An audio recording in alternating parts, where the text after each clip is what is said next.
ছয় নম্বর হাদিস শরীফ আউয়ালু মা ইউহাসাবু বিহিল আবেদু ইয়াউমাল কিয়ামাতিস সালাহ।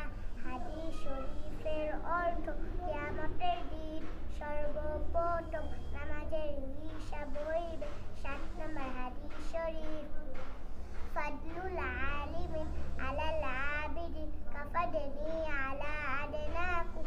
হাদিস শরীফের অর্থ তোমাদের মধ্যে সর্বাপেক্ষা ছোট ব্যক্তি হইতে আমার মতবা তত বড়। বেলেম আবেদেছে একজন খাঁটি আলেমের মতবা তত বড়। 8 নম্বর হাদিস শরীফ আদ-দুআউ ওয়াল ইবাদা।